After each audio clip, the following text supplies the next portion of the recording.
Maharaj, and you can visit learn.mo.gov.tt, where you can find resources for ECCE, primary and secondary, where students connect and continue learning. So our lesson today would be primary science at standard 3 level. The strand would be form and function, and the topic that we are focusing today would be the laboratory thermometer. So we all have heard about the thermometer. We have encountered it from the time we were born and throughout our lives. Every time we go to a doctor or we are doing experiments, even on your barbecue grill or on your stove, thermometers could be found any and everywhere, giving useful information. So, what is a thermometer? Why do we use it? So, from what we just spoke of, thermometers are used to measure temperature, and that is basically how hot something is or how cold something is. It gives a number to that. So sometimes we would say it's really hot out here, or something is really cold. But being scientific, we need to actually put a number to it to be able to say for sure, hey, this could compare to that, or this is what it really is. So by using a thermometer, we could actually measure how hot or cold something is. So again, in science, we have special units we always use. These units are used throughout the world, and especially important when we are calculating stuff, or even if we are sharing the information, we would be speaking the same language and using the same measurements. So for temperature, we use the degrees Celsius, and the symbol would be the little O on top with a capital C underneath. So that's the symbol for degrees Celsius. So, as with all equipment, we have different types. Thermometers are no different. Depending on the use, we would have them differently shaped and designed, but keeping in mind that they all give the same information, how hot or cold something is. So we basically have two main types. The first one would be a clinical thermometer. And as the word says, clinical, like when you go to the clinic, the doctor, for a checkup. And when you go for a checkup, you are testing your body, how hot or cold you are. So the difference in a clinical thermometer would be the values, the markings of how hot or cold that thermometer can read. So look what we have here, 35 degrees Celsius to 42 degrees Celsius. Because of our body temperature, and it doesn't go way much below or way higher, we don't need to have a thermometer to measure all the temperatures above and below. So it's generally, we want to keep it around there. So clinical thermometers have a very short range of values from 35 to 42 degrees Celsius. So that's one. We have the laboratory thermometer, and we use these in science, outdoors, experiments. It's for general use. So most of the thermometers you would find would be a laboratory thermometer, and the range is very, very wide. We go from very cold to very hot, and the range here, as you can see, measures temperatures between minus 10 degrees Celsius, which is 10 degrees colder than 0 degrees Celsius. So that's 10 degrees Celsius colder than ice. Water freezes into ice, that's how cold, up to 10 degrees Celsius. And then on the higher value, on the hot side, it could go until 110 degrees Celsius. So a laboratory temperature thermometer could give that wide range of temperatures for whatever we need to measure.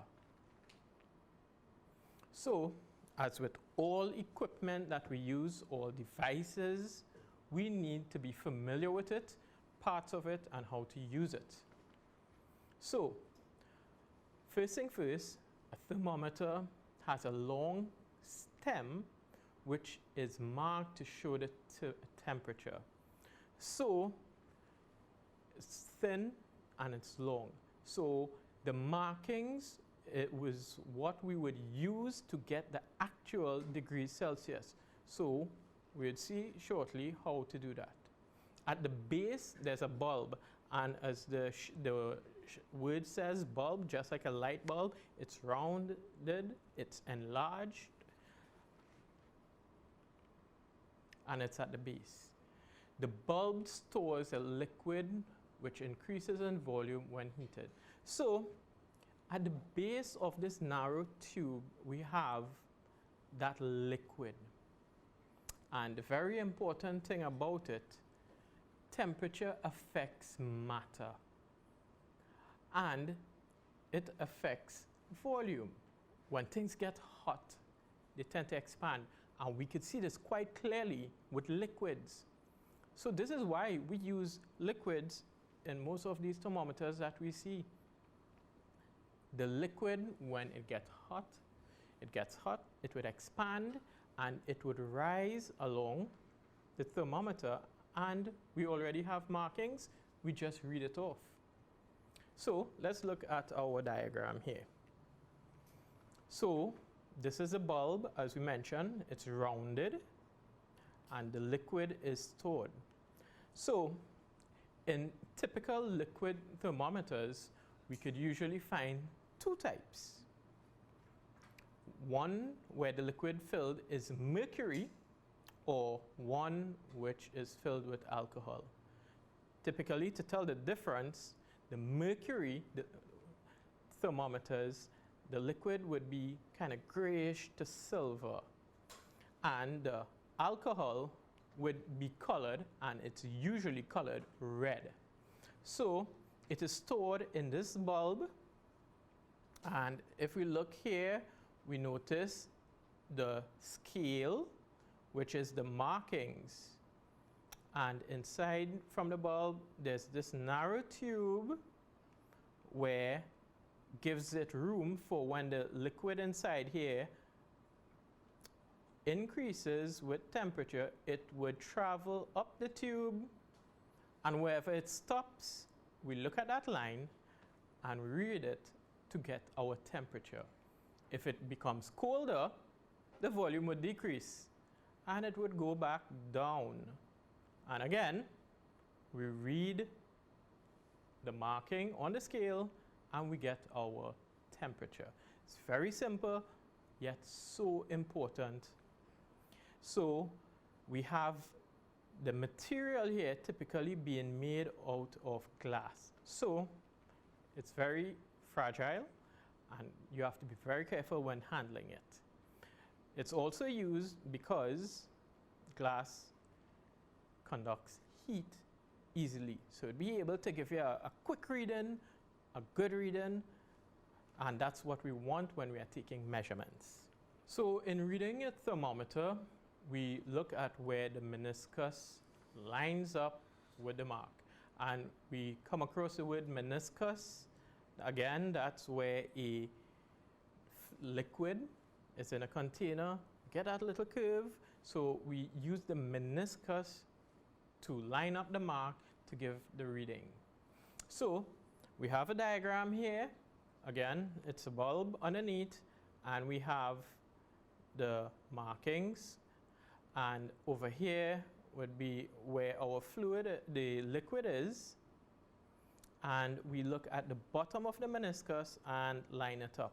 So over here, it lines up with 0. So the temperature, if I was looking at whatever I was measuring with this thermometer, would read 0 degrees Celsius.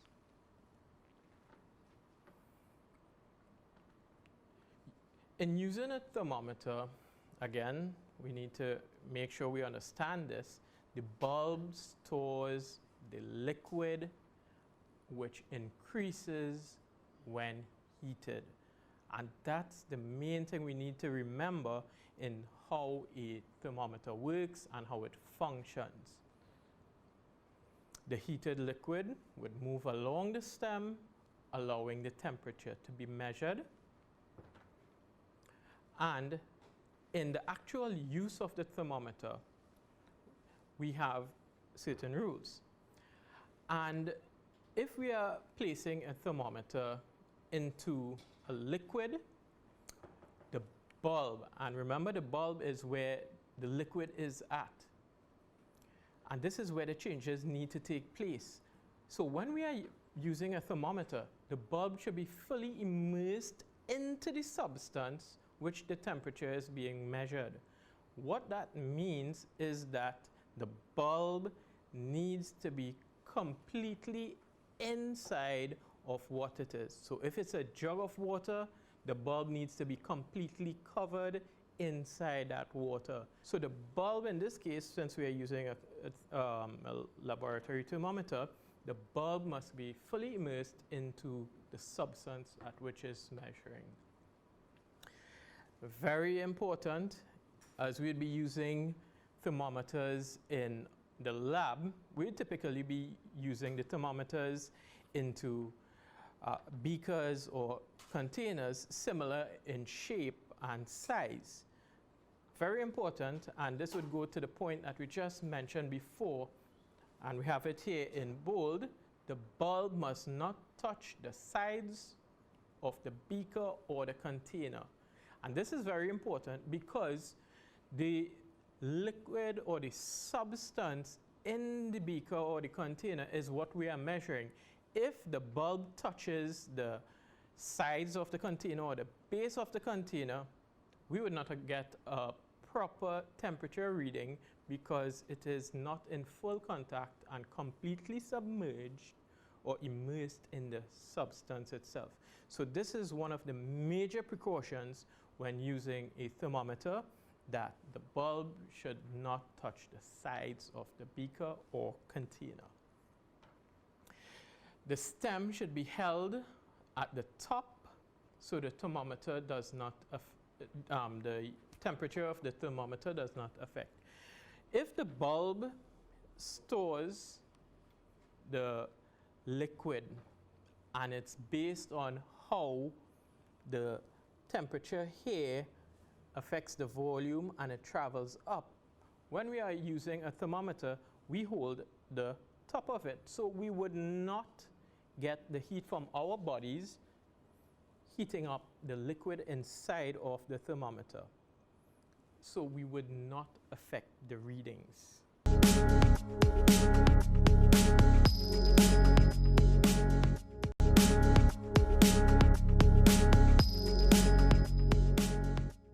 For our activity, I would need an assistant, and today we have Vritti who would be helping me. So here we have a laboratory thermometer. Hold. Right. And as we could see, we have markings, and if we look at the top of the thermometer, we would see the degrees Celsius, as we mentioned before. That's what we are measuring in. And then we would have all the numbers, the 110, which we spoke about, 110 degrees Celsius, and then going all the way down, this one goes to -20. And the base, we have the bulb filled with the red liquid. And in this case, it is alcohol because we mentioned the color. And the liquid would expand, and look, it would go all the way up. So in this thermometer, we could see it. It's highly visible with a red marking. And we could read the thermometer, and it's 20 9 degrees Celsius where this was. So now we would move on to our activity. So what we would need for the activity: a beaker, a spoon, a metal spoon, butter, a bean, boiling water, tap water. So today we have 3 different beans, so this could be done using whatever you have. It's just to show the effect and how it happens. So we have something which you may or may not use called a retort stand. When I'm measuring temperature, I could simply, as we mentioned before, hold it top and hold the thermometer into whatever I am measuring until I get my reading. In some cases, where you would need the thermometer to be there for longer, you may need something to hold it up. So what I have here, this shiny metal thing here with the arms, is called a retort stand, and that's just to hold things in place. So I could stand and do the same experiment today, holding it like this, but we could use the retort stand instead of just standing there. So let's see what we have. A small pat of butter is placed at the top of the spoon. So we have the spoon, a metal spoon, and the butter. So let's take a little bit more. Scoop it.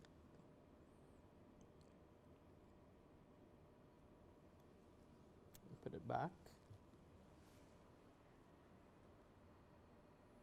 A bean is placed. So today I would like to use lentils. So I have lentils, split peas, red kidney beans, but I think today we'd use the lentil. So we take the lentil and just stick it. So we have our lentil stuck to the pat of butter on top of the metal spoon and tap water. So here we already have the tap water poured, and because it's there with the retort stand measuring the temperature, we would actually get the temperature of the tap water. So we read the bottom of the meniscus, which gives us at eye level 22 degrees Celsius. So what we do now, hold it like this, and we just place it carefully inside. And we observe. Observe, again, we use our senses, being scientists, young scientists, old scientists, or just being curious. We observe. So we are looking now at what would happen with the tap water at room temperature, what happens to the bean on the butter on the spoon.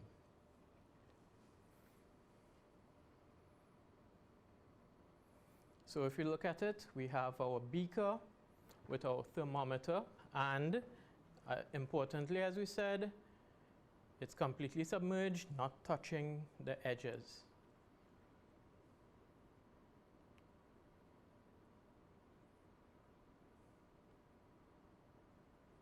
So again, all of the precautions that we measured, we mentioned not spilling and making sure that we have the spoon resting properly. And then observe what happens. So as we took all of our precautions, now we wait and observe what takes place in this experiment.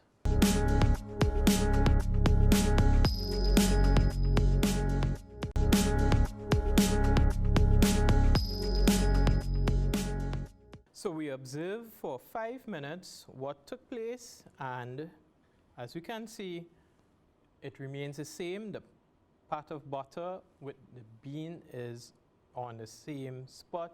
No change has occurred. So I would like to thank Vritti. Thank you very much, Vritti, for helping me today. Okay. Right. So now we would like to repeat the experiment using hot water.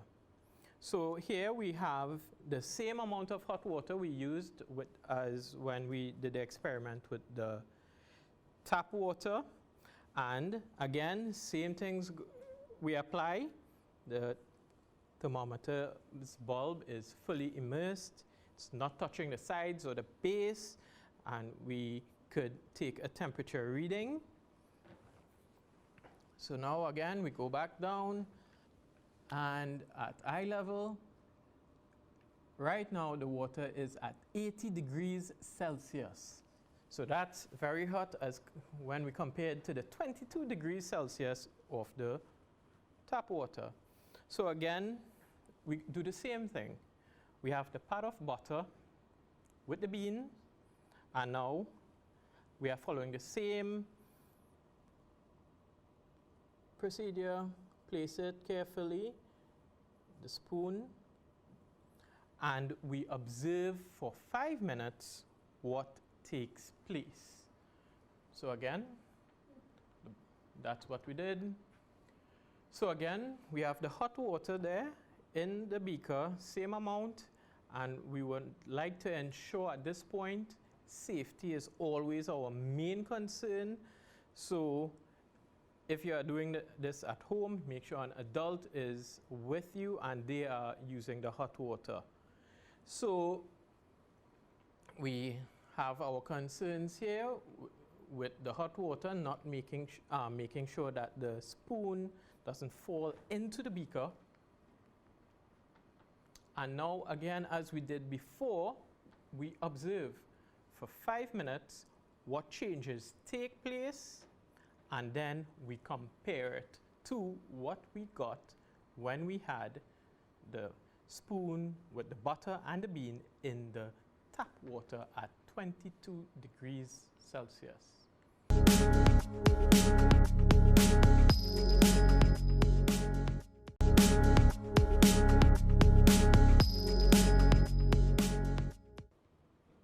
So after 5 minutes, we notice the heat from the hot water in the beaker has melted the butter and the bean. And if we do that, just shake it a little bit, you see that the butter and the bean would move and drop. So we have now information to compare what has happened to the water that was 22 degrees Celsius, the effect it had on the butter with the bean, it remained, and the water at 80 degrees Celsius, it melted the butter and the bean dropped. So now we could compare, and we could only know for sure what happens because we now have numbers to work with. Hope you had fun, and remember, science is fun.